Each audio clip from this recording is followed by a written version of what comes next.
Good afternoon, everyone. Welcome to this afternoon's panel. So great to see so many familiar faces and names in the Zoom back here this week. Today's panel conversation is entitled Where It's Made, Educational Games in Academia and Beyond. I will be passing it over to our moderator and panelists in just a minute. But first, just to situate you, we are streaming to YouTube Live from Fourth Space, which is located on unceded Indigenous lands in Jogé, Montreal. At Fourth Space, we work with our university community to mobilize and exchange knowledge by co-creating daily activities that invite Concordia faculty, students, and staff together with external partners, such as yourselves and audience members, to examine research questions and projects in development here at the university. This week, we've had the pleasure of collaborating with a Concordia University public scholar and PhD candidate in communication studies, Scott DeYoung, for a full week of activities here in the space, playing and questioning educational games. So welcome back to day 4 of the Bad Game Arcade. Scott, would you like to say a few words before passing it off? Yeah, I'd love to. I mean, first off, thank you for passing over, and thank you to the Fourth Space for hosting such a wonderful event. I mean, due to a snowstorm, some of our panelists are now online, and so it's going to be a lovely online panel. And so I look forward to kind of hearing that conversation. I do want to thank all the panelists for being here and everyone in the audience for being here as well. I know that it is a Thursday afternoon, and where you are, it might not be snowy, but it is snowy here, and sometimes that makes you want to cozy up under a blanket. I should also just quickly say thank you to the Technoculture Art and Games Institute, who provided some funding to make this event possible. They are a lab situated here in Montreal at Concordia University that does stuff on games and beyond in terms of making and research. But to get to the panel, which I think was why people are here, I'm going to introduce kind of the chair of the panel and then hand over the reins to them. And that chair is David Waddington. And so David Waddington is a professor in the Department of Education at Concordia University, who specializes in the philosophy of education. Their current research focus includes teacher free speech, video games and citizenship, philosophical questions in science and technology education, and the history of philosophy of progressive education, especially John Dewey. Dr. Waddington is also the co-director of the Center for the Study of Learning and Performance, which is a multi-institutional research center that is recognized as one of Quebec's strategic clusters. Thank you so much for being here, David, and helping chair the panel today. Well, you're very welcome, Scott, and I'm very excited to get to our panel today. And I think what we're going to do here is the way we're going to work it is I'll introduce everybody, and then there's a couple of questions that folks sent in, so I'll start us off with some of those, and then maybe we can proceed to questions from our audience here today. So I'll start by introducing our panelists here.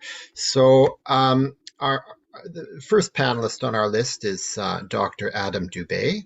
Adam is an associate professor of learning sciences and director of the EdTech Office for the Faculty of Education at McGill University.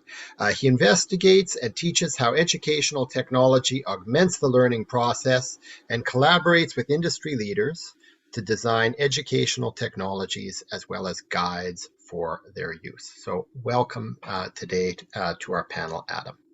Hey, everybody. Thanks for having me.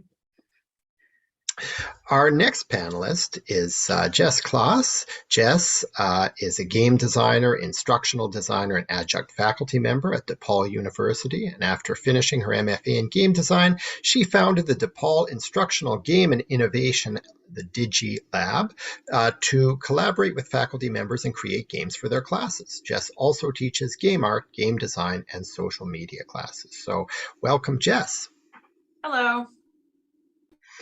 And we also have with us Alan Dang. Alan is a producer and game developer who has worked on a variety of educational and gaming experiences, ranging from the BAFTA-nominated arithmetic game 12 a Dozen to the always entertaining Killer Queen arcade. So welcome, Alan. Happy to be here.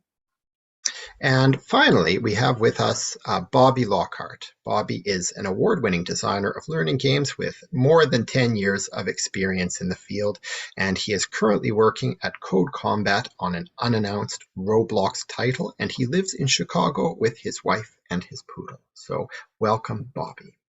Thanks so much. All right. So, of course, you guys can feel free to suggest questions, but we have quite a roster of ideas to start us off. And I thought, to to begin our discussion today, I'd start with a real kind of bit of a bomb of a question, I thought, which was suggested, I think, by Alan. And Alan, this is the question that you sent in, which I really liked and I really sympathized with myself. And I'm really interested to kind of hear the reactions to the panelists about this. So the question reads as follows, or the discussion prompt, let's say. Despite innovations in technology, game design, and learning approaches, modern educational game design has stagnated. The highest performing products are either rehashes of older classic learning games with updated UX, subscription services that prioritize quantity of content over quality, or games with massive marketing budgets behind them like a traditional AAA video game. The business of buying educational games feels completely divested from the effectiveness of the games and products themselves, and many educational game designers either struggle in the space or move into other markets. While there are unique challenges, lack of games literacy in adults, balancing the need to learn with the need to be entertained, surely there are ways to bridge the motivators for people to push educational games the way that traditional gaming has pushed boundaries. So I thought that was a wonderful prompt to start us off. Why is Alan right about this? Do you guys agree with this prompt? I mean, what thoughts does this generate for you? I'm really excited to hear.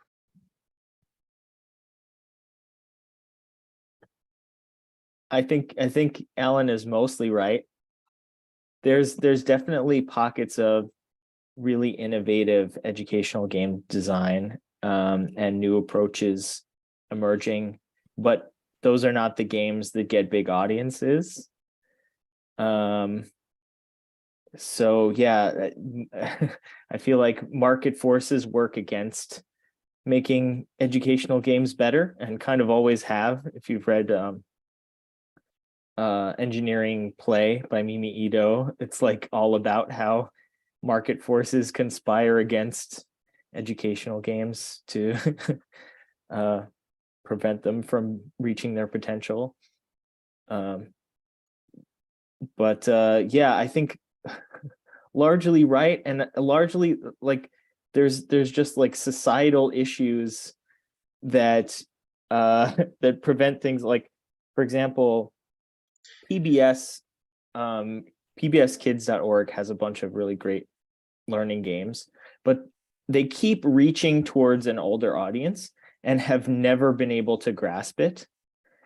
And it's partially just, in my opinion, sort of a symptom of children's attitudes shifting towards the whole educational system, and like having a bad attitude towards learning content in general that happens around a certain age. And then there's kind of a long lull where it's really hard to compete against entertainment games because the motivation to learn is much lower. And then adults are suddenly using Duolingo at a certain age when they realize, like, they didn't learn all they needed to know or wanted to know. Yeah.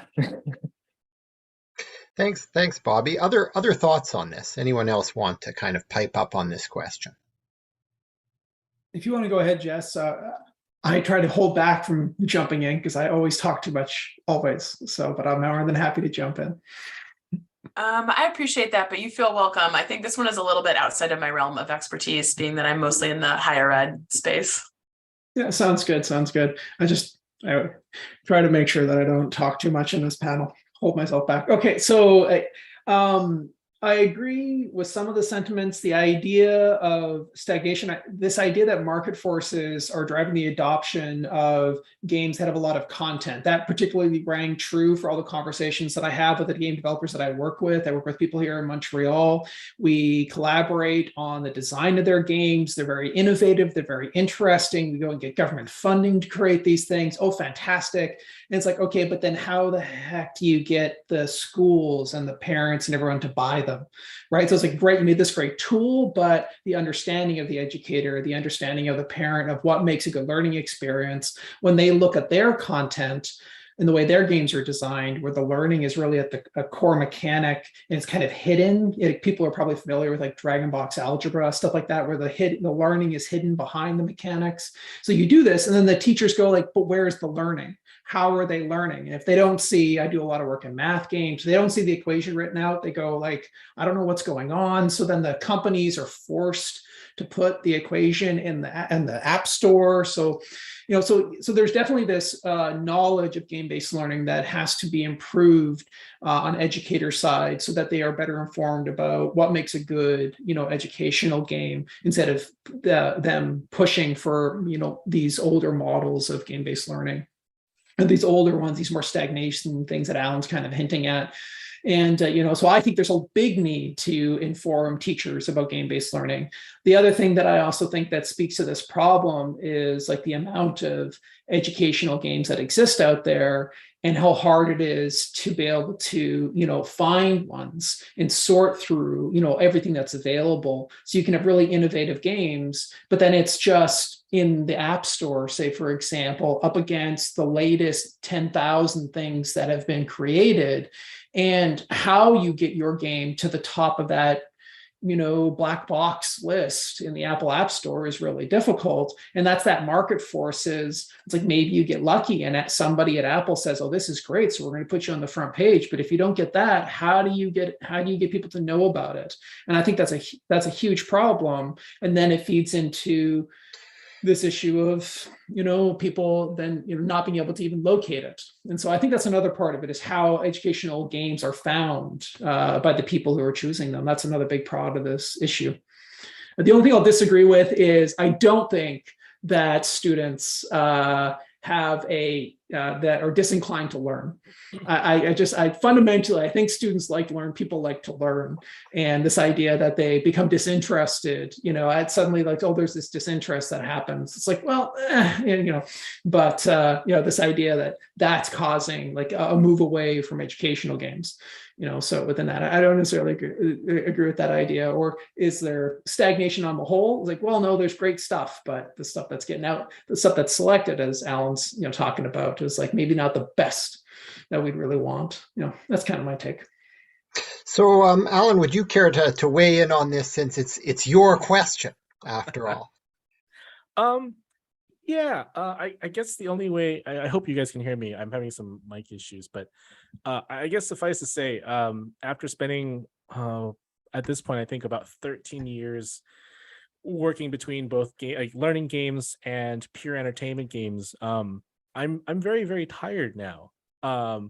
And there's just been frustrations that I had assumed that I've seen back in the early 2010s that I thought would be addressed or have evolved since in this day and age. And I feel like a lot of it still hasn't. I think you're right. I mean, obviously I said what I said because out of experience, out of fact, a little bit out of spite, I'm not going to lie. But I think that, you look at the games industry as a whole, and we see experiences like Minecraft, like Among Us, like Roblox, these games that provide opportunities for kids and anyone really to collaborate, to communicate, to problem solve, to critically think, and I think about those different games and the technologies that they're using. They're just the same as other folks, but I feel like in the educational space, we don't really take advantage of those same tools, the same technologies. And for me, it's thinking further about like, what are the economic pressures, what are the market forces that are preventing educational games from being able to take advantage of that. And I'm also very aware that in Canada, that there is a lot more funding available, or at least I hear more about it than here in the US, where I hear stories where there are some successes with certain studios, but I feel like in the US, to be able to take advantage of those opportunities, you have to be very, very, very well informed, or have some sort of additional support in some ways within the government or institutions to be able to take advantage of those things. So yeah, it's just a lot of it's my way of just sort of what is it? I'm sorry. is just sort of letting it all out there, so to speak, in a very therapeutic way for me. Well, thanks, Alan. I mean, honestly, I have to say, like, reading your question and here, I mean, as the moderator, I'm not supposed to weigh in too much, but I can't help myself.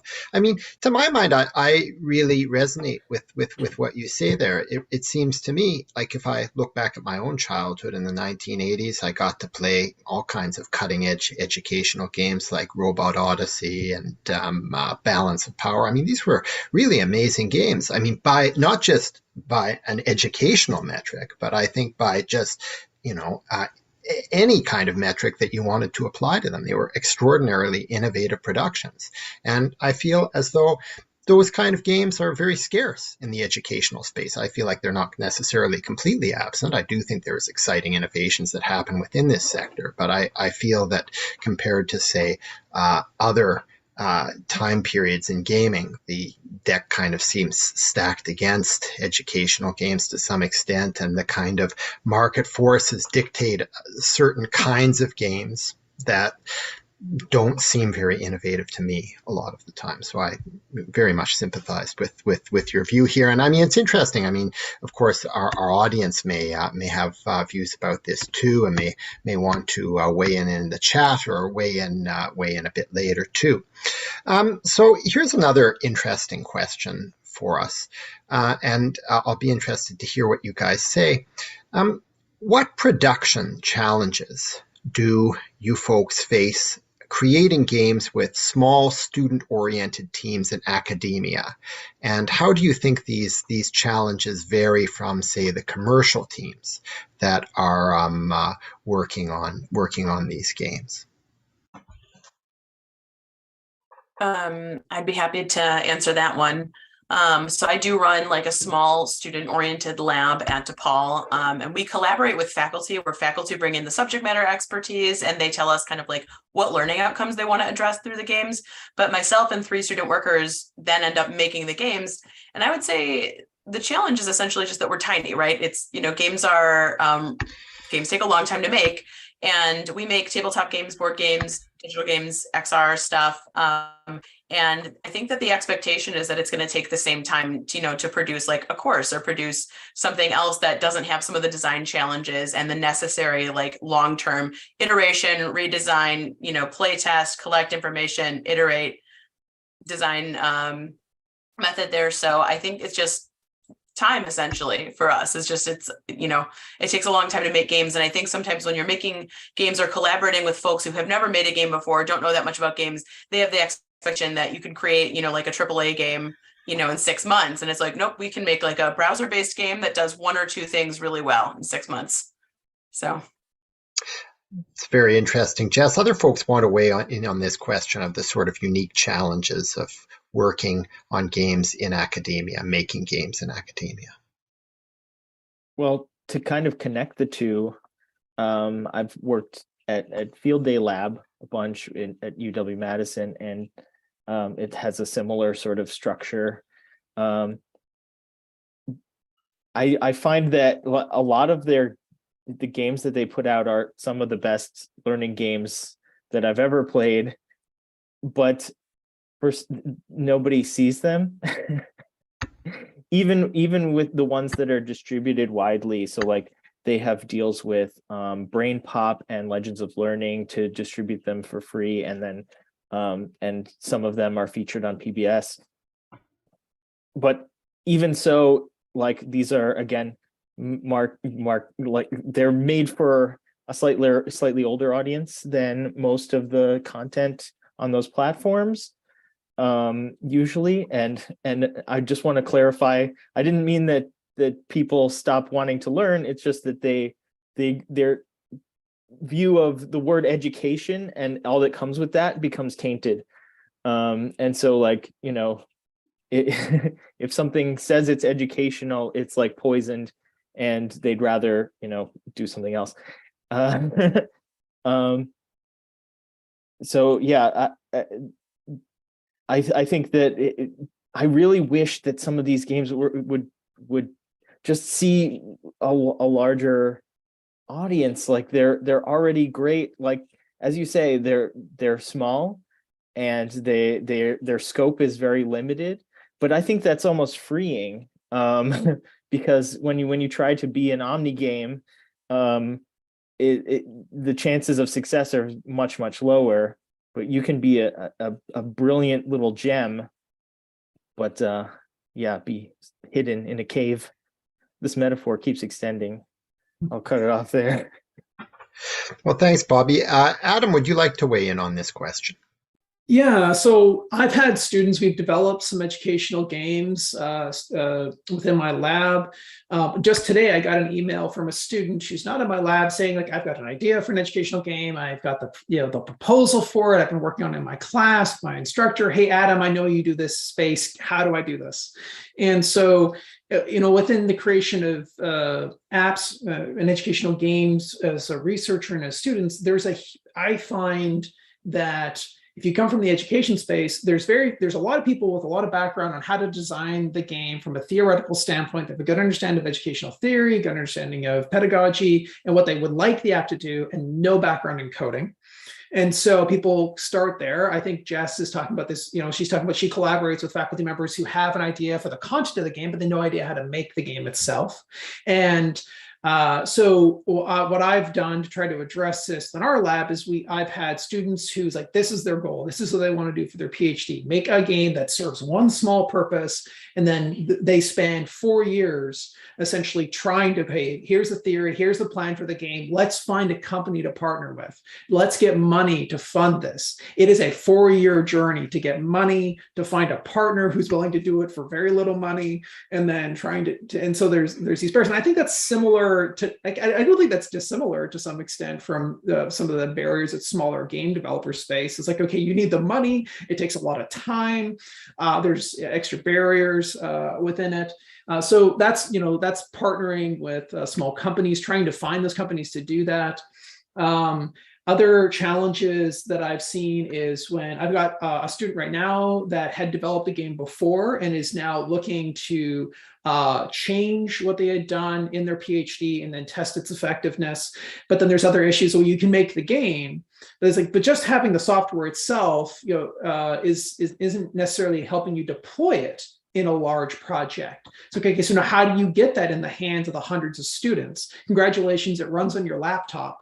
How do you code it and get it to work on all the devices and all the diversity that exists? So there's this real practical side that all the development and all the developers, it's like, okay, you develop a piece of software. It's okay, now it has to run on everything from a Chromebook to someone's phone, and you want people to use it. That's another challenge. So just making the tool isn't enough. You actually have to be able to use it in the field. So I see that as challenges. And then the final thing, which is a little bit on the flip side, is that sometimes when you partner with companies to develop games with students, the company, they got some, if you're lucky, when they've got money and they've got that backing, and then they're looking to launch it, their timeline is incredibly tight. They've got a team of people that are looking to launch it, and they want you to run a study now, not after the REB and the ethics and the whole thing. They need that information now, and they need the feedback now because they want to market it next week. And it's like, it's just completely at odds. So with the timeline of research, so it's like, so I've had all these experiences in my time already, doing these types of things. So some of the challenges, fun challenges to have, but I think that's what I've experienced. Well, thanks very much, Adam. Alan, would you care to weigh in on this question? I think a lot of people here have shared a lot of similar pains that I've seen, and I don't think I have anything too much to add. I mean, obviously, we all have our war stories and our anecdotes, and we've seen a lot of amazing things that students can generate and do. And I don't know, it's sad sometimes when they just don't have that support, from their institution, or they don't have the opportunity at the time that would really make their game stand out for a variety of reasons. There's a larger question for me where I'm going to be, again, very careful about how I say this, because I don't want to incite anybody, but I think about, there's a larger question about like schools that are trying to create game designers and game developers. And I'm not saying anyone here is, doing this for any bad reasons. But I also think about, like, when you create games, like especially in an academic setting, sometimes it's also worth just designing games for the sake of designing games and to experiment and to be creative and to learn, rather than trying to create games simply for profit or trying to create a business out of it. And it sounds like everyone here is on that side of like trying to allow students to explore the space and to be able to understand things. And if things happen to have a potential commercial opportunity available, then it's great to try to pursue it. But the foremost focus should be on trying to push the boundaries and push the limits of what we can do with this medium. Thanks, Alan. So another question I think that is worth looking at here is games are fantastic tools, but are they always the right tool, educationally speaking? I mean, do we sometimes get caught up in the excitement of using them? So if so, where and when should we think about implementing a game in an educational setting? So what do you guys think of this question? Any thoughts on this? I guess one of the things I'd spoken earlier with Scott in my interview, right now, it's that I don't, there's some folks out there, I'm sure, that think that, oh, like we could replace the entire classroom experience with a game. I don't think we're quite at that point yet, as much as there are folks out there who think the metaverse can dominate our entire world, our entire lives. I'm a little bit more realistic about that. I do see games as being a supplemental to curriculum, a supplement to learning. In some ways, like I see games as, in the worst case, being talked about the same way as when we thought 10 years ago that, oh, tablet curriculum is going to take over education and it's going to be the future of education. You want to go farther back, television, was going to be the main form of education. And if we want to go farther back, books were going to be, there's always going to be a new technology that's going to supposedly solve all of our ills for teaching kids how to learn and what to learn. And I think that with games as a whole, as a medium, I think that right now we're still in that sort of experimental phase, that nascent phase of like, there is opportunity here, but I don't think that we should try to promise that we can cure everything, because that's only going to lead to, unrealistic expectations. And then suddenly we just get looked at as a bunch of crazy people. And then bad things happen. So. Thanks. Go ahead, Bobby. There's a perception I've talked about with other game designers that, like, for some reason, video games, because they're software, are sort of more instrumental than other forms of media. So like you can gamify the classroom, but you can't like dramatify the classroom. Nobody's talked about like literifying the classroom, or like trying to take a learning experience and translate it whole cloth into another medium. It feels absurd to me. And regarding the original question, like, I think there are definitely some learning experiences that are best done with other modalities. But we should also consider that it's okay to have like a really bad game that barely teaches a subject, because having it exist, there may be some implementation scenario where it makes sense to use it. Thanks, Bobby. Jess, do you want to weigh in on this question? Are the games always the right tool? Yeah, I think they're not. I think that games can do a lot. I'm sure we all agree on that. And in the role that I'm in, a lot of the work that I do is like directly designing games to meet learning outcomes. And I think in most cases that works. And I think in some cases it doesn't work amazingly well. I think that also specific like excitement around technology, which I think is what Alan was saying not that long ago, all kind of like stimulates excitement in places where it's not exactly the right direction. Like especially XR right now, it's just so exciting and new and shiny. And every time a new headset comes out, someone's like, let's throw a VR at it. Let's make a VR game right now for this reason. And that is not always the solution. If you can achieve the same thing with a card game and not need to have like the technology barrier in there, I always will, err on the side of like using the most lo-fi tool that can still accomplish what you need to accomplish in that moment. So ultimately, I think that games are often the answer, but not always. I do think that there are certain circumstances where, there's a more appropriate medium. Thanks, Jess. How about you, Adam? Would you like to weigh in on this? Yeah, I would say that games are definitely not always the right tool. I think, especially digital games, if we're talking about digital educational games, they are not easy to develop. They take a lot of resources and time. And there might be a much better, lower cost, more scalable solution and way to teach a concept that engages students just as much than creating a digital solution that takes a team of people than $1 million, right? So, and it doesn't always cost that much, but games aren't always the best tool. And the other thing that I like to highlight, though, is that when you're talking about like, should we be using a game? It's like, well, games have there are different types of games, different types of learning approaches that games take. You can have a game that is very Skinnerian with repeated practice, and the goal is to provide increased exposure, right, to that skill, give that student practice. A lot of math games are this way, and it's because students, and there's a reason for doing that. You might want students to have repeated practice in that particular area with a particular skill, and that's your goal.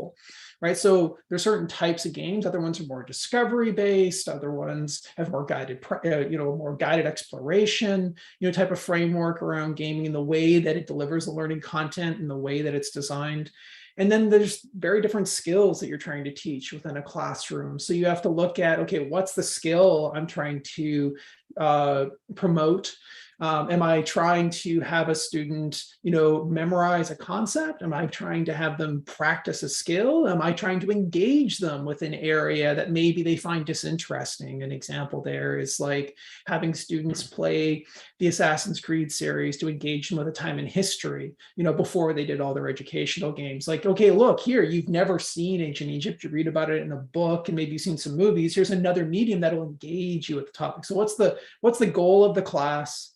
And then the game itself, okay, is the game best suited to meet that goal, right? And many times the answer is no. And then sometimes the answer is yes. And then sometimes when that yes is in place, it's actually feasible in terms of like developing something.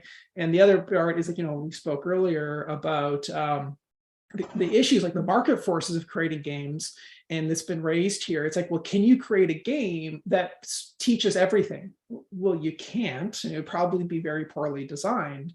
But the other issue is like, okay, well, then we require thousands of educational games to teach different skills. And it's like, okay, is that sustainable? Can teachers find those, right? If for all the things that they teach, if it's all this like, oh, we're going to use games and learning for everything, it's okay, well, a teacher has to find 50 different games. How are they going to know? Where's the catalog that they're going to be able to use? And they have to learn how to use them. And so it's definitely a no on the, for everything. And with some of those thoughts on it.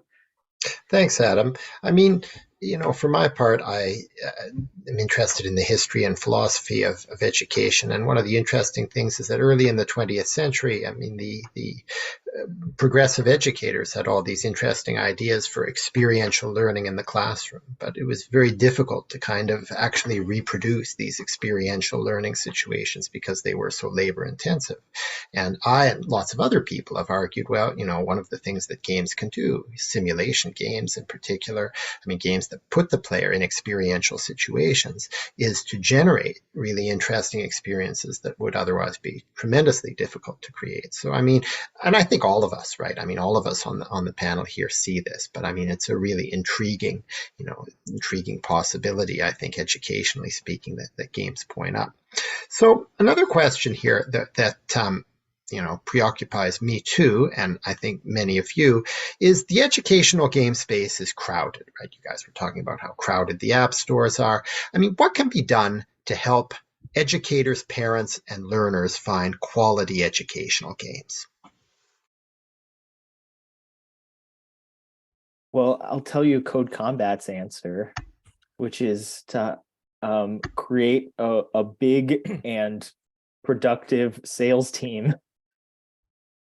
There's we've made three, well, like 2.5.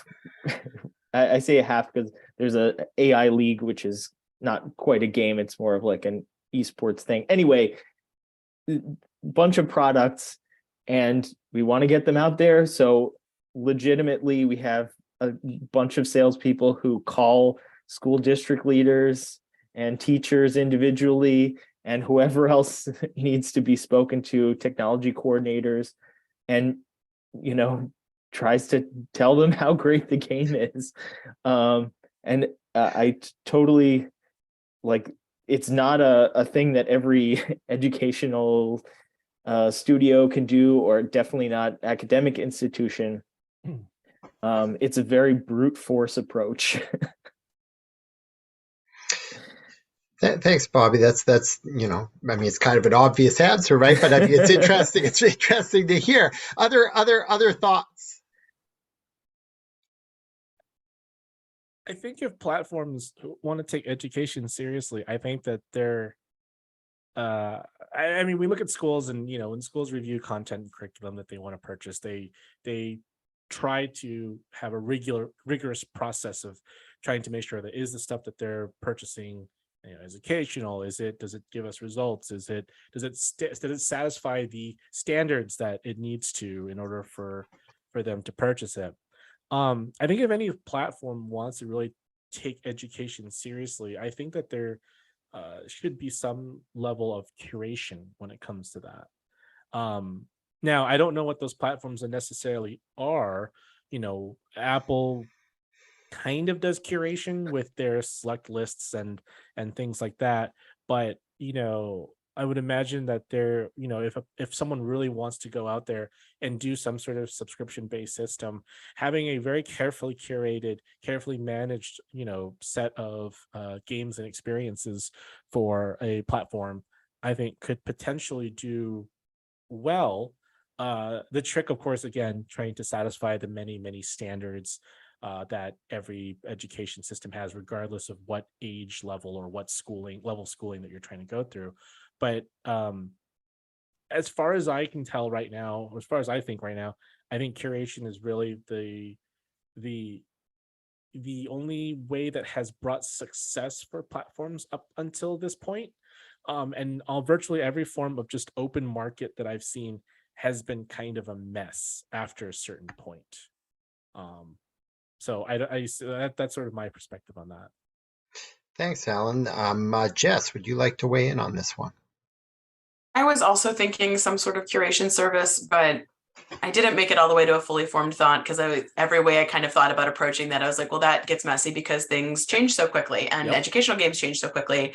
And like, if there's a giant database of peer reviewed or something akin to that educational games that educators can go look at and say, like, okay, these 5 people agree that this is hitting this and achieving what it needs to, but then that changes in 2 years, like, who's keeping this up to date? How is it vetted? That's as far as I made it. I think that it'd be great if there was something like that, but I don't have the structural intellect to know how it would work best. Thanks, Jess. Adam. I have very strong opinions on it. I think the curation part is really key. And I think that the cost responsibility of the curation should be held by the platform. So I think Android, so Google or Alphabet, and then Apple, who are the largest platforms for a lot of educational software. There are others, but I think those are some very large ones when it comes to educational apps, educational games. They make billions of dollars off of educational software, and then they create stores that surface all this content, and they select winners and losers right now. But the information that they provide on educational games isn't very informative. We've done some research analyzing this stuff, and games aren't well described. The App Store isn't transparent. What ratings or rankings mean doesn't make any sense. So there's a lot of issues with that. And I've been trying to campaign to get, companies like Apple to have criteria and information that all the educational game designers have to provide about their game, so that at least the people making choices have information about it. And I think one of the ways that this could structurally exist is that, in the App Store itself, developers could have to provide certain information about their game.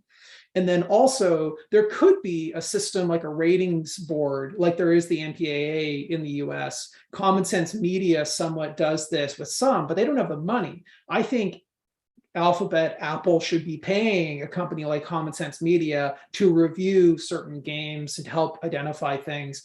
Like, it's not going to be able to look at everything, but I think I think the platforms making all the money should have to be paying for some of the solution at an arm's length from themselves. And then they should be requiring companies to provide transparent information. Apple did this, for example, on privacy.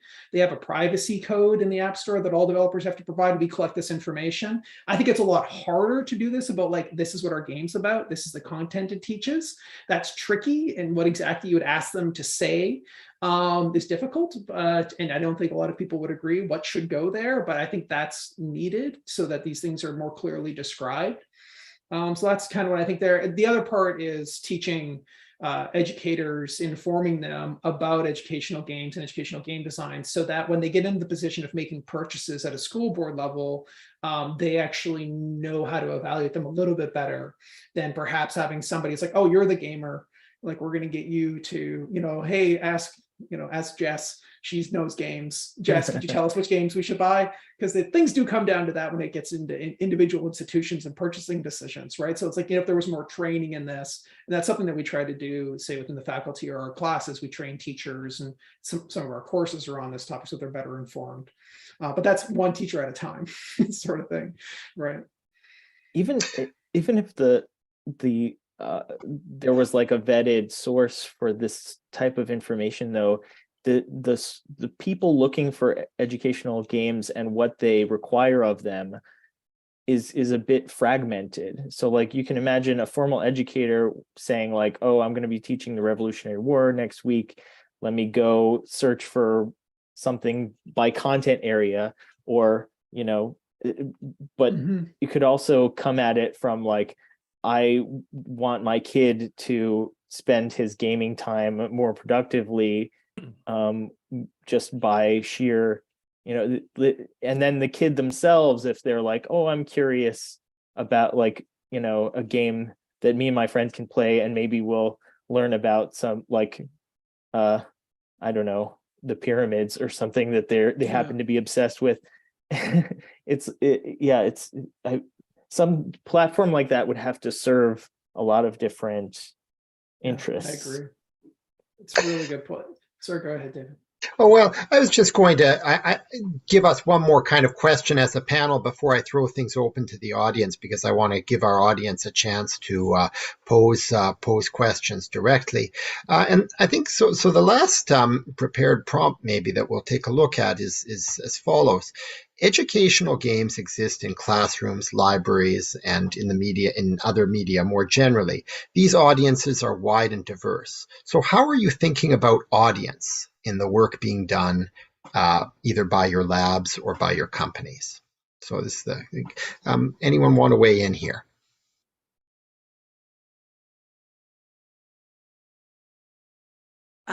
I would say that I probably have the easiest answer to this question, because my audience is typically like specifically the students in a nursing class. And for me, that's a great privilege to get to just design a game for like specifically nursing students that are at like the 300 level. And I know what they know going into it. I know what they need to know coming out of the game. And that makes it really a good experience to have such, finite information about who the audience is. I think that that's probably a privilege that not a lot of other folks have, because this is just so specific. Thanks, Jess. Other thoughts? I think some of the interesting things that I've had is that the games we've designed have usually been used for children at specific grades. So I've got that similar privilege of Jess. But one of the things that with some of the companies that we've worked with on some of their educational games, it's like, okay, do they envision the user as a child at home? Do they want it to be purchased by schools? Okay, well, do the teachers expect a learning dashboard? right? So that it gives teachers information. That requires a whole different process and a different type of information collected in the game than say it's being used at home. And then there was really fascinating conversations about, okay, you want this game to be this rich experience, but if they're going to be using it at home, is the kid even listening to the audio? Do they have headphones or not? Can you even expect that the audio is going to be turned on because the parents say, turn that thing off, but they still play it? So I think I really like the question because the context in which the game is used in a library where, maybe it has to be quiet, you're at a station. It's like, as the designer, what does that make you do? Do you have to think about students who aren't allowed to engage in a certain way, or people who want different features from it, like a teacher, for example. The only other thing that I'll mention was this challenge of trying to make it for different audiences. We actually worked with Ubisoft to develop teacher curriculum guides for the Discovery Tour series. So we made a series of websites, one for each of those games. And the idea was that it was to help teachers around the world. And it's like, okay, well, that's a large audience. How the heck do you go about doing this? And we had students looking at curriculums from North America, across Canada, Europe, Asia, and the Middle East to say, like, okay, we're going to put all the learning goals from all the available guides that we could, all the curriculums we could, and say, okay, in grade 1, these are the learning outcomes, these are the terms that they use. And we coded all the content within those experiences so that if you search, it'll give you that content. But it's a huge endeavor trying to say, like, this idea of like a teacher who wants to teach the French Revolution is searching for French Revolution. And somebody else is like, well, they're interested in pyramids, but somebody else might be interested in, like, I want to teach them or social skills, which is other skills that it's very different, like social emotional learning skills, like these. So trying to, your game might teach a lot of things, and it's a huge challenge to try to surface that content for all the different users. And that's an interesting challenge that I've had experience trying to address. Combining that with your earlier point, like the different roles that game could play as like stoking interest in a subject versus conveying content versus assessing them versus practicing with them, like even within a subject area. Yeah. So Alan, would you like to weigh in on this question of the audience? I don't. I think everyone sort of said a lot of the things that I've already wanted to say, really. Yeah. All right. Well, in that case, I think let's turn things over, hopefully, to our participants out there, our audience members, to see if you folks would like to pose any questions. So, if anyone would like to ask a question, I think you should be able to raise your hand and hopefully activate your own camera here, I think. So, yeah, please. Please go ahead if you'd like to do that. And we also have a bunch in the chat as well, David, if you see. You're right. I mean, there are a couple that we can deal with in the chat. Lynn has a really good question, maybe that we can start with. So Lynn asks in the chat. She says, if games are partly about engaging students through a medium they relate strongly to, what about learning in existing games? Bart Simon and Darren Werschler at Concordia have been running classes within Minecraft. They can take traditional class content and deliver it in new and interesting ways. So anyone want to weigh in on that about learning in existing games? I guess, games that are not specifically purpose-built for education. I mean, it seems like it seems like a question that's sort of orthogonal to games-based learning, because it's essentially having a classroom with a lot more affordances to it. Like, what if I had the budget to take everyone on a field trip to Uranus or whatever, or if I could launch explosives in my classroom, or those kinds of things that aren't feasible, but you can do digitally. But is it using the strengths of game-based learning where you're making having these goals and failure and try again and all of the things that I don't know, it maybe, but that's just the matter of like conducting a classroom well, I guess.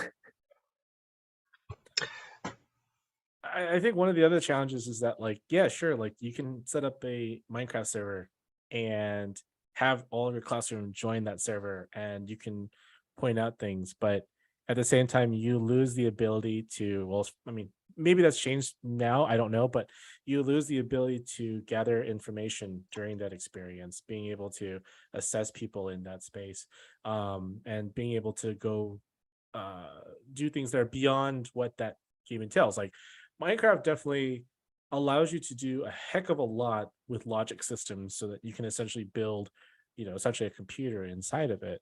But I don't know what these classes were teaching, but if it was about programming and logic, it's great. But if you're trying to do things like, I don't know, nature or physics or things like that, you're sort of confined to the sort of weird logic that Minecraft has already built in.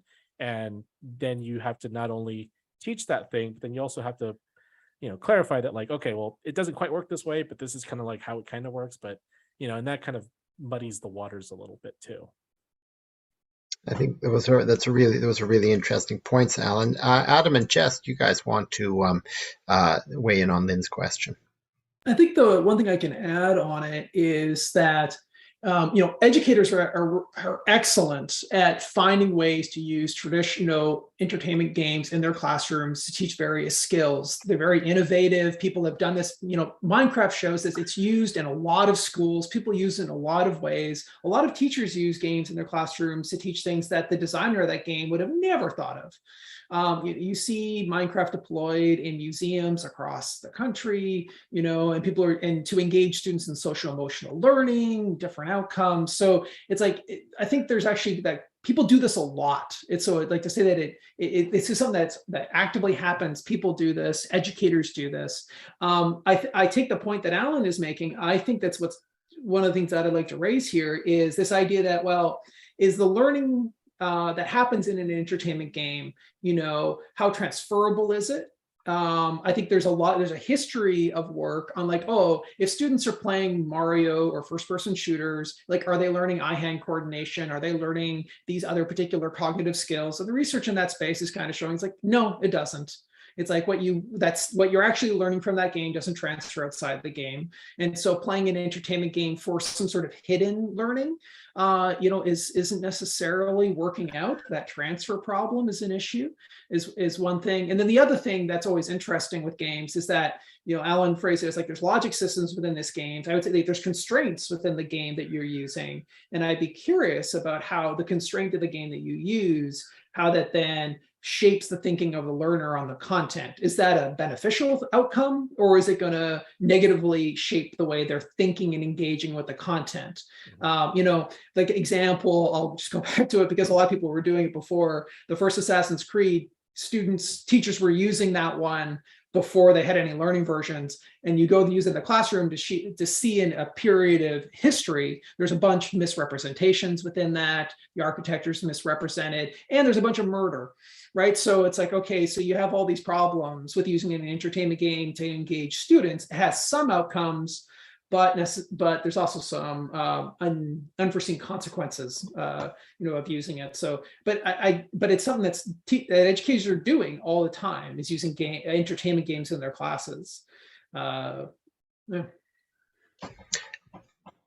Thanks, Adam. I think those are some great thoughts. Jess, do you want to speak to this question a bit?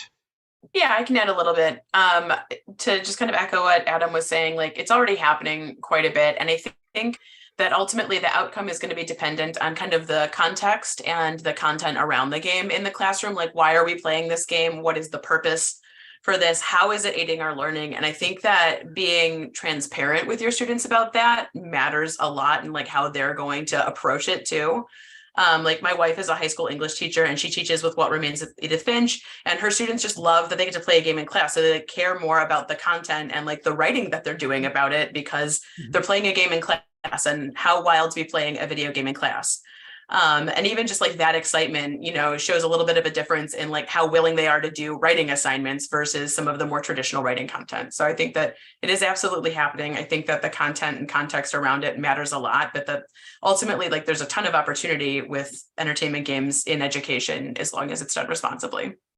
That's a good point. Using it as a text is sort of as rather than like a context. Yeah. I mean, I think, look, I use games in my higher ed classroom a lot, right? Like, for example, if you want to teach people about questions of alienated work or technology and agency, like there's a great game that came out a couple of years ago called NeoCab, which I think, kind of simulates the experience of being an Uber driver, among many other really interesting things that it does. I mean, that game, to my mind, just can't be beat as a teaching tool for kind of those particular concepts, which are, philosophy of technology ideas that sometimes people find a little bit hard to relate to when they're in their traditional textual form, right? I mean, we've done some interesting stuff too. We ran an experiment a few years ago where we got some of our participants to play the game DEF CON, right, which is a nuclear war simulation. It's a really interesting way to kind of see, all right, well, what happens when we actually play out some of these mutually assured destruction scenarios? What does that teach us to kind of engage in that particular kind of experience? And both of these games were commercially designed games for entertainment purposes. I mean, NeoCab's more interesting because the people who released NeoCab are kind of committed committed to leftism. I mean, in effect, and you do see kind of more of these video game companies that have an ideological or a kind of quasi-educational commitment, but are also making entertainment games. So, I mean, it's a kind of interesting, very interesting educational additions to the conversation that these companies offer, certainly. So, other thoughts here. We see lots of people suggesting great stuff in the chat, suggesting really interesting games. Lynn's agreeing with some of the points that folks are making here. Does anyone in the audience want to raise their hand and kind of ask a question live or ask a new question in the chat? I mean, I'm certainly up for that if anyone wants to do it. Sure. I know that, I mean, I am the one that organized this, so I have many questions around this. But you have carte blanche, Scott. I would love to ask a question. And I think that a lot of you were alluding to this, but I'm curious about people's thoughts here on like the resources that should be coupled with the games that we're making. So a lot of the time in educational games, you hear conversations like lesson plans. And if we make a game and then we make a lesson plan, it's going to be perfect because now it's not just putting a game in a classroom, but now there's a lesson plan that someone can print off and use. And so I personally don't know or think if lesson plans are the be-all end-all of our solution to implementing these games effectively. And I'd be curious to kind of hear all of your thoughts because I feel like you're in very different spaces and where you're producing and then implementing these games about what kind of resources should be coupled with the games, if any, and what do they kind of look like?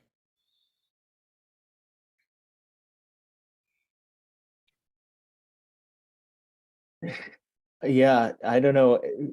Alan and I have talked about like all the additional burdens, especially for like an indie educational game developer. Say this is not something someone is commissioned to you to make. This is not part of a study. You're motivated to make an educational game, which is something that I've done once. and there's just so like with an indie game in general, you have to have like a whole other part of your brain that's thinking about marketing, right? But for an educational game, you have to like redouble it because you're marketing, first of all, you're marketing to different audiences, and sometimes you want to sort of bifurcate it with, and then you have like these supplemental materials, perhaps that are expected. Plus, within the game or in software somewhere, generally, there's a dashboard probably expected if you're going to be in a formal education space. There's just like the game just gets smaller and smaller in the number of considerations that you have to consider, which is, I think, I guess inevitable, but also kind of regrettable because I wish lots of people would just like on a whim be like, oh, I know a lot about this thing and I can code. Let me make a game. Like educational games is not a popular form of indie game genre. Satirical educational games is more popular. Yes, that's true. Educational games. Yeah, I didn't think about it that way. I will say that, I think, I don't know, like teacher guides or like, it's all about context, right? Like as game designers, you build systems, you build games, and you want to do everything you can. Like Bobby said, like if you just try to build a very specific thing to teach a very specific thing, then that game idea that you may have had gets concentrated down to this one thing, which from a project management perspective sounds amazing because it means that like, well, you're not going to blow out scope. But you look at the experiences like Universe Sandbox, for example, which is literally a simulation of the universe and planetary bodies and how they can interact with each other. And it's like, that's amazing. And if they were just trying to build like the Earth and the moon orbiting around each other, or like our own galaxy, it would prevent them from being able to do all of the other fun simulations that they have. And so I think in some ways it's like, I don't know, I hate to use that term teacher guides or, those sort of paper materials, but there has to be the way I guess maybe the better way to say it be like, I don't know how many of you out there play Dungeons and Dragons, but you have like those DM guides, like those those add-ons, right? And it's like, essentially you're just providing like the rules, everything, everyone already knows the rules and how everything behaves, but you're just providing like the skeleton of the story that you want people to tell for that adventure. And it's like thinking of it from that context as opposed to being some just boring old like teacher supplement being like, this is the concept we're trying to tell, this is what we're trying to do. If you build something where like you kind of had the bones out there and you're like, these are the things that you can think about, or here's the context for these things, and letting the teacher be able to play the role of the dungeon master. I think that could be, I mean, it's the same thing. I mean, this could all just be a euphemism or whatever. But I think that that's one way to sort of do it in a way that balances the need to create something for the sake create something that in the designer or developer's vision, while balancing the need of trying to provide contextual learning or or context to everything that they're trying to teach. So Jess, what about you? I mean, you work very specifically in a university context. So, I mean, support materials must be quite important, I assume, in what you're doing. For sure. And that is going to differ a lot kind of depending on instructor and depending on field of study and also experience. So like, for example, for anything that I build for a school of nursing, INACSL, which is the International Nurses Association something, has like 11 standards that need to be met for any simulation that you run. And so like all of those things need to be included in anything that we create. And that includes like introductory material, context for what the simulation is, an explanation of what the experience is going to be before this experience starts, specific guidance for like what is being assessed and at what point it's being assessed and things of that nature. So that is like a very far extreme and very specific example, but it could be something as specific as that or as vague as like I go to a class and explain to students like, okay, you're using Twine for an assignment. Here is what Twine does. Here is how Twine works. And their instructor never learns Twine because I've come to their classroom to teach it to them, and that's totally fine. And then like I leave a Twine guide in their course materials. So it definitely is like super different kind of depending on who I'm working with and what we're trying to achieve. But a lot of the time and consideration that we put into our whole design process is like, what is the full package here? Like, what is the experience? And then what is going to contextualize it? If it's someone who's like never touched a computer before versus someone who's like, super tech savvy and can run all of it on their own. And we need to be able to kind of like fit everything from A to Z there. Thanks, Jess. What about your thoughts on this, Adam? Yeah, so this is something that we directly tried to, we've done two projects in this space. One is the curriculum guides that we did with Assassin's Creed. And that project, one of the members of our team, his name is Robin Sharma, he's a PhD student in my lab. He used to be a game curriculum designer for UNESCO in India. And so he had put on workshops, designed gaming curriculums for other educational games. And then now he's doing his PhD with us. And so, some of his insights for creating a guide to an educational game were really helpful. And one of the things that we did within this, and the other person on the project is Chu Zhu, with that, is that we were looking at, okay, what the teachers need in terms of supports, they need to know what learning outcomes are possible with this game. And so because the teacher shouldn't have to play the entirety of the experience to figure it, or use the entire tool and spend hours with it to go like, how, what could I use this to teach in my class? And so we tried to create this guide that says, here's all the potential learning outcomes. And that's where we talked to, and we lined them up with the curriculum and all that sort of thing. So it's like, okay, what are the learning outcomes with your tool that the teachers might want to be interested in teaching? So they can go, I need to teach X. Can I teach X with your tool? And they do a search. That's one thing. We also did, also describing what are the learning experiences with this game, right? So how can the players play the game? And then because not all teachers are familiar with games or familiar with that game. So what are the different experiences the game could have? So we have the list of the experiences. We call that like a gameplay map for the game. And it lists all the different ways you can play the game. And then we connect those gameplay experiences with learning outcomes.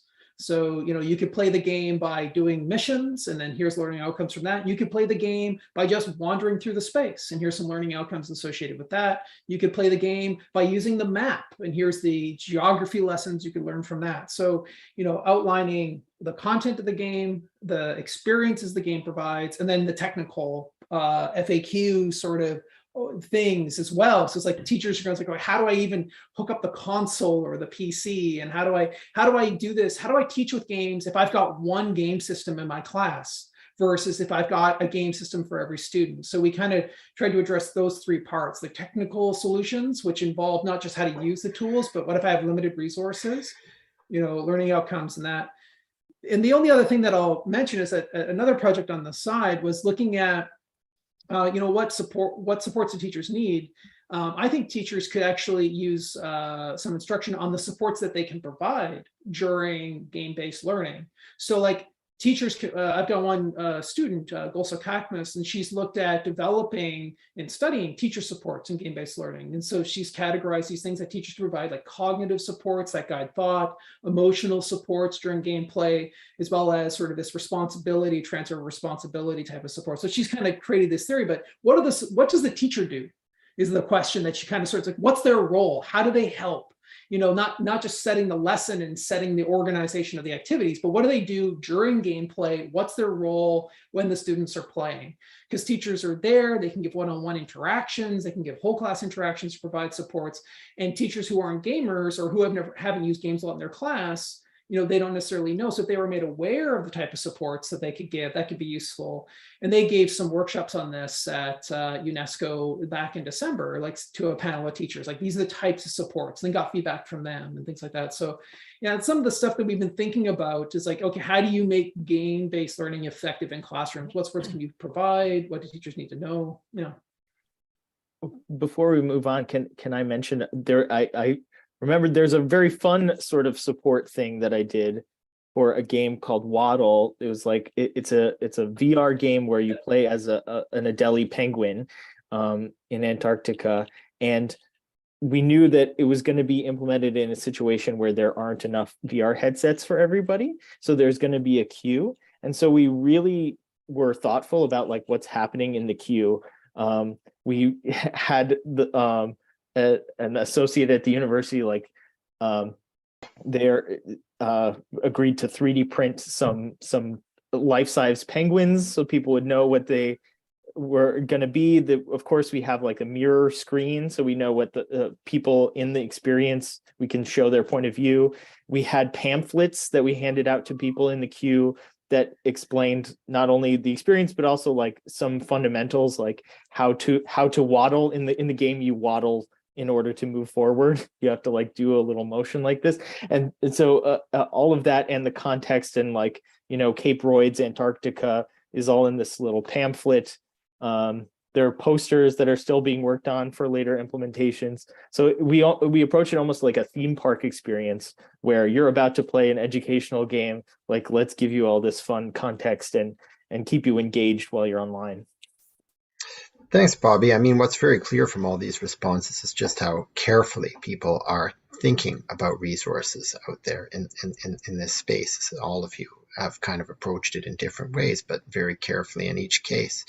Now, I was wondering if there's any more questions in our audience. Does anyone want to actually ask a question live? If so, please go ahead and type it in the chat or pipe on up. I mean, we'd love to hear from you. In the meantime, though, I mean, and you can raise your hand to signal me too. I'll make sure to call on you. But another question that we can look into here is that educational games are being made in very formal spaces like companies and research centers, but they're also being made in very informal ways sometimes too. Game jams are kind of made within classrooms. So how do we think about these different kinds of spaces when considering the role of educational games meeting a need?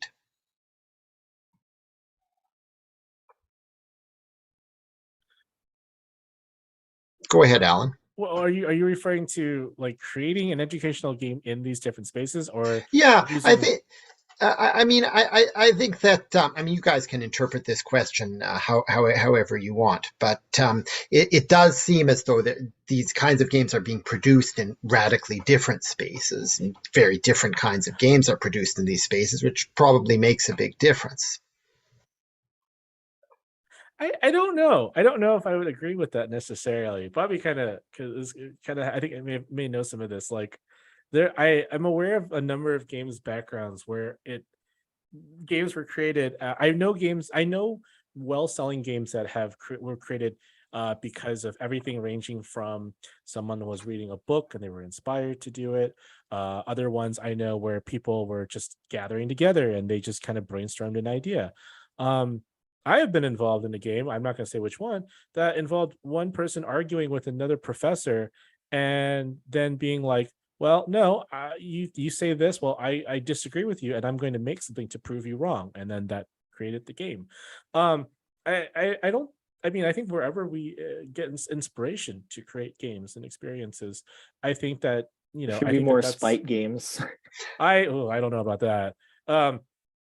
But I think that wherever you derive inspiration from and whatever that sort of fuels your passion to create some experience, be it educational or not, I think I don't think that we should necessarily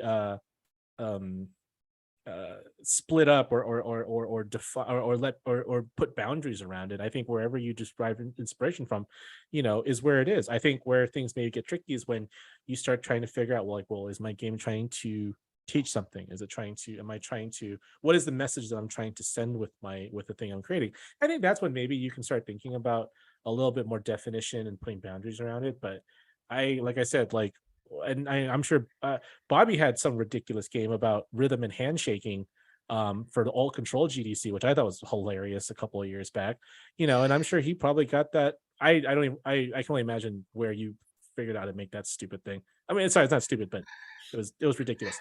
But I think that again, like indie designers, like we make games simply because we just love making games and love being entertained and entertaining people. Other thoughts on this one, guys? The context of creation, for games.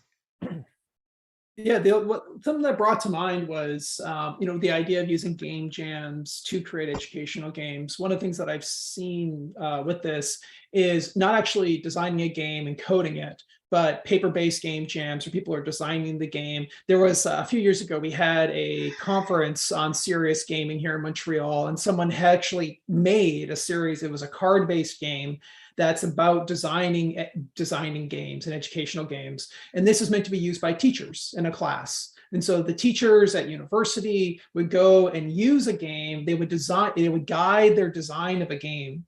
And then that way they would have a better understanding of game design and educational games so that they would then be better users of these games. And so game design is an interesting thing that I've seen. I don't do this myself, but I've seen people who are very innovative and interesting who have used game design as a way to teach people about game-based learning. And so I think that's I think that's interesting. It has potential. I think it engages educators with the subject as opposed to them just playing a particular game. So that's something that can be on the sort of like teaching teachers about game-based learning is interesting. And then, so that was the kind of thought that I had. The only other thought that I had was kind of speaking back earlier. It's like, yeah, like a game jam, maybe it generates particular, and I take Alan's point, like maybe it generates some unique games. Does it?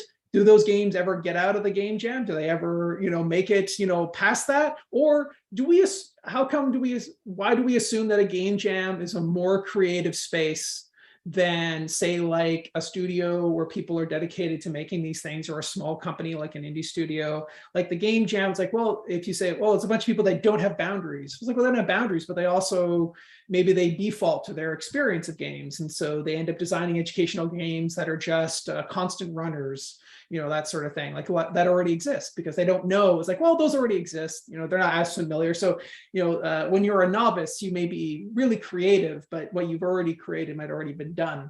So maybe it doesn't produce new experiences. So I was trying, as Alan's point, that indie studios can, are creative and do that. And maybe a game jam doesn't make something that's more unique. I think that's interesting. Thanks, Adam. Jess, do you want to weigh in on this question of the context of creation of educational games? I don't know that I have anything terribly original to add. I think that any context or all context can, generate awesome new ideas for educational games. I think that something that Adam was saying about teaching game design to teachers to help them understand kind of the virtue of game-based learning, and then also stimulate that excitement in them. That's something that I have done and experienced. And I've seen, after I walk through what kind of game design is with people, then they have ideas, and it's things that I never would have thought about. And so and these are people who are neuroscientists. They're not necessarily game designers. They're neuroscience PhDs and stuff like that. So I think that great game ideas can come from anywhere. I like game jams personally, but I don't know that by virtue game jam games end up being more creative, just because I think that they're just another valid place to make games. Yeah, go ahead, Alan. Oh, go for it, Bobby. I was going to say that there's a dimension of these sort of contexts that I think is worth thinking about, which is how captive is your audience? And there are lots of games that are made purposely uncreatively because they know that people have to play them or they're going to get fired or whatever. There's other sort of cultural, highly motivating factors like English learning games. There's a lot of people who are so motivated to learn English because it's the only way out of their economic situation, for example, that the game doesn't have to be particularly good and often isn't. I just want to introduce that spectrum to the conversation. I think one of the things that Jess was saying about about the use of game jams and helping before that, even about you're mentioning about helping people who are non-game, who don't understand may not have a lot of education on how games are made or how games are designed, and teaching them how to do that. I think that everybody honestly should understand how games are created. I think that games literacy, again, one of the things I was complaining about is the fact that there is a lack of games literacy. Someone ages ago had pointed out to me that at some point in the future there will be a sitting US president or Canadian Prime Minister who will have grown up and only known video games. Years from now, the future Prime Minister of Canada will have been a really big fan of Among Us, and that's cool. And I think that, teaching how games get made, I think helps. Again, it's another medium of creativity and helps people understand that medium a bit more and being able to appreciate that. I think that game jams I don't think game jams are bad. I definitely have participated in a lot of game jams. We just don't, I think games developers, we just don't have the sort of form, or maybe we do and I'm just not aware of it. But, with writing, for example, November is always, it's National was it novel nano, I forget the abbreviation, but NaNoWriMo. Thank you. National Novel Writing Month. Yeah. And game developers, we don't have a game jam mo And and so like, I think in general, it's like anytime you do your creative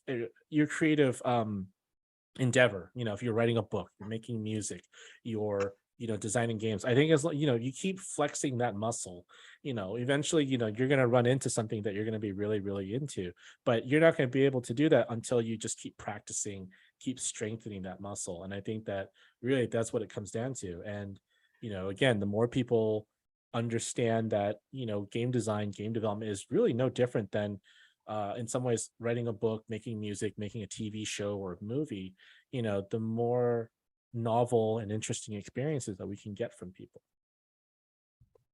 Thanks, Alan. I want to give our audience another chance here. If anyone wants to raise their hands or ask a question or type a question, please have at it. I'm scanning your list. I think another question that we can deal with here is that people say that educational games have a long shelf life, but grants don't last forever. I mean, at least in the educational context, granting challenges can make it hard to continue the project once the funding ends. So how do we think about educational games as a long-term project, and how might we support their long-term use? I mean, look, we have a small educational game that we built at our research center. And of course, I mean, we have to continue to look after keeping it current on various platforms and making sure that stuff that goes wrong when there's a new version of Android gets fixed and all of these sorts of things, and adding features that people might want to the game. And I mean, once the game is actually made, it is really, I mean, at least for us, a kind of challenge to support the game and to kind of find the funding to support the game. So does anyone want to weigh in on this challenge of the shelf life of educational games and the long-term use of educational games? I've got an abandoned educational game right now that we developed as part of a research initiative because of the pandemic. We spent years making it. A PhD student created it, used it in her dissertation, and it was a partnership with a company. And the company's still around, the game still exists, you can still download it, and it's still there. But from a research standpoint and current and continued development, it's that additional support, and then the context of everything of life meant like it kind of got put on the shelf. And then there's a real risk of it eventually not being able to be updated. And that's from a research standpoint, I think that's something that happens. You maybe run out of money, or you partner with someone to make it, and then they do it in a very custom way. I've had that happen in the past with other software I've made. It's like you partner with someone, you don't have a lot of money, so you partner with one person and they design it in a very specific way, and then no one else can figure out how to make that thing work. And so it's like, well, you use it for your research, for your intended purposes. I kind of envision a lot of these tools as custom built to answer questions, to do the project that you set out to do. And then unfortunately, it's like, well, eventually they might become abandoned, which is sad, with some of these things. And I would like to see a way to have great game preservation. And then I think the only other point I'll make is that game preservation and continued curation is not a problem just with educational games. It's all software. I know the United States has a library. I think games are put. I think the Library of Congress has like educational games. There are groups that are trying to download and have versions of educational games as just a historical record of these things. But then you have the issues of running them on different platforms, the hardware, software emulations, issues around those problems. So educational games are not new, but the number of them out there is more now than ever. And I think, and we're going to run into this issue. It's like, oh, these are these great games, but no one's maintaining them. I guess this off the top of my head, big problem for teachers. They find a tool they really like, and then they use it in their class, and then the company goes away, and now the tool doesn't exist, so they have to find a new tool. This happens all the time. And it happens with educational games, like, oh, this is a great game, I want to use it in my classroom, and then it's not around anymore. And I think we'll see that happening more and more and more and more and more. And I don't know if there's a way around it with that. especially the way games are purchased and made available to individuals. So yeah, I'd be very curious to hear other people's thoughts or experiences. I have an easy suggestion. Let's hear it, Alan. Make the code open source or public domain. I think as someone who, I mean, I have this crazy thing behind me, and I do emulation and I play old games all the time. And one of the troubles that people have is that for a lot of games that where the companies don't exist anymore, there are people out there, collectors, who will go out and find source code, source disks, and try to recompile the games again and make them and see if they can make them run on modern systems. Having access to that source code, I think, is going to allow people to be able to take that on, or at the very least, be able to preserve that code for future generations to take on if so they desire to. You know, in the case of something like, I don't know, if you have an educational game that was a sort of mild success, and you put the code out there, well, it becomes a teaching opportunity for people to learn about how the game worked, being able to build something or extend the game into something else, or even to be able to port the game to other platforms. You know, I think having that information and having that code accessible, I think, you know, if the public itself as a whole is not interested in maintaining that code, if you have that preserved somewhere, it does give the option for, you know, if the institution owns the IP or whatever, they can potentially pursue an opportunity to be able to update that down the road too. But I think that one of the things that I'm really surprised about is that a lot of educational companies, like they behave as if they were private institutions trying to make everything for profit. But the reality is that, like, if you want things to sort of last the test of time, you know, everything becomes obsolete at some point. And if there's not a business, if you're not trying to run a business from the get-go, your stuff's going to become obsolete. Making that public domain, making that open source, or, you know, or some sort of Creative Commons protection, at least gives it a chance for people to try to help out when they can. So, Jess and Bobby, do you want to weigh? I'm going to throw things back to Scott in a minute, but would you guys like to weigh in on this question of the long-term use of some of these educational games, preserving them, keeping them alive? We've really heard some interesting ideas so far. Go ahead, Jess. I'm just also team open source, Creative Commons for sure. I will say that, like, we experienced a moderate cataclysm when Flash was deprecated, and I found out simultaneously, all on the same day, you know, that like 70 instructors were all using Flash games that they loved in their classes that are gone forever. And, you know, I don't want that to happen again. So I think definitely open source is a great solution for them. And go ahead there, Bobby. Do you have anything to add here? You have fully covered it. All right, wonderful. Well, I'm going to throw things back to Scott here for a moment. I think that we're getting close to 5 p.m. and it may be around that hour when we might want to consider wrapping things up. So, Scott, go ahead.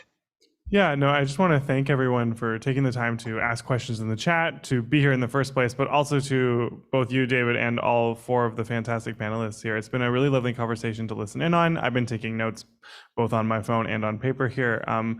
I really thought that you all brought really great perspectives to kind of the conversation here today, like hearing the different backgrounds that you're all from and the work that you're all doing, I think complemented each other, but also brought in some really unique kind of perspectives and points that I'm at least going to linger on in my own work. So thank you for your time and energy. And thank you, David, for chairing the panel so well. And thank you for everyone who showed up and attended. I appreciate you taking the time on a Thursday afternoon and to sit on Zoom for an hour and a half, because I know that can be tiring to do. So, and finally, I want to thank the Force one last time for kind of helping making sure all the tech stuff was moving smoothly throughout the event. So thanks to everyone. You're all fantastic people, and I wish you a wonderful rest of your day and wonderful rest of your week. And thank you for being part of the Bad Game Arcade this year. I really appreciate it. Thank you so much for organizing, and thanks for everyone watching. Thanks, so Scott. much.